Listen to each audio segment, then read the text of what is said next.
Let's go all the way to South Africa now. We have our eyes on small businesses. We did see an improvement on the GDP of that country, about 0.4% at this time for July. I wonder if that's feeding into the activities and the economy of small businesses. We'll have our correspondent, Innocent Semusa, now joining us to give us updates live from Johannesburg. Hi, Innocent. Been a while since we had you live, but what's going on? We see improvements in your GDP, but I mean, the thing is, have those numbers turned to, better status for small businesses?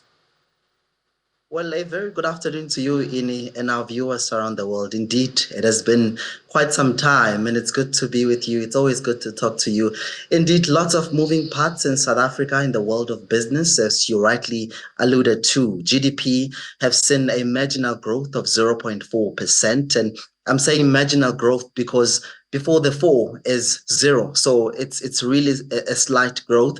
But the biggest contributors, of course, were finance and real estate, among others.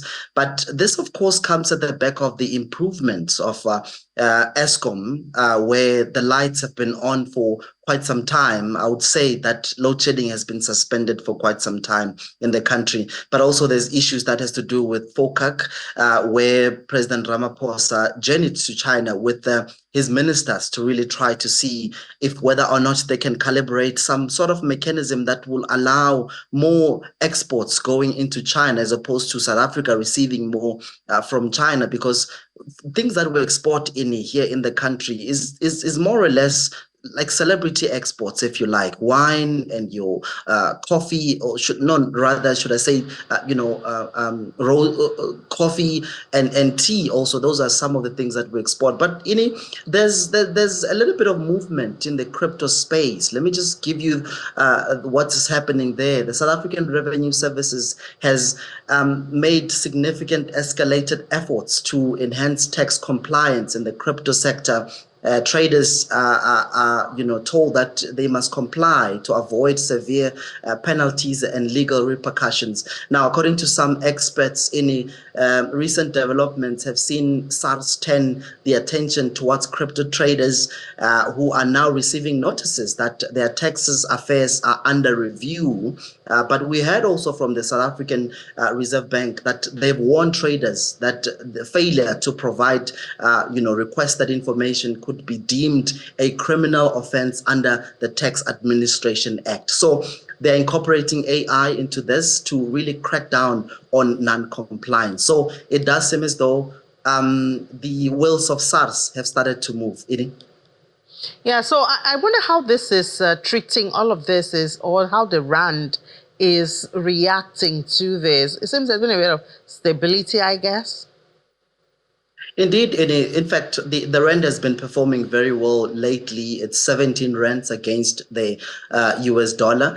However, South Africa's current account deficit narrowed more than expected in the second quarter as the rand price of exported goods, as I've mentioned, and services increased more than that of imports. But the South African Reserve Bank says the gap in the current account, the broadest measure of trade in goods and services shrank on the annualized 0.9% gross domestic product. This is about just above 60 billion rands from a revised 1.5% of GDP in the prior quarter. But the rand has been doing well because of investor optimism that a multi-party government formed after the ANC lost its national majority in the May elections will, accelerate returns and reforms to boost economic growth and, expectations that the Federal Reserve Bank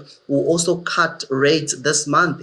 We're expecting them to cut the rates because it does seem as though at the moment the inflation rate is within the target range of the Reserve Bank. So we're expecting them to cut the rates and give a little bit of breather to us as consumers. It has been a challenging time, especially with limited resources like electricity. As I've indicated, before I give it back to you, South African entrepreneurs are not resilient or are not self-sufficient like the Nigeria ones, where they can basically power themselves with generators to continue with business. But here we heavily rely more on Eskom. But now that Eskom has suspended load shedding for quite some time, it does seem as though the country is headed to good steps in it. Yeah, and I bet your GDP for August will not have that marginal growth that you described for July.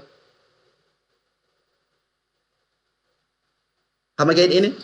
I'm saying, I'm sure you expect that the GDP for August will be much better than that of July.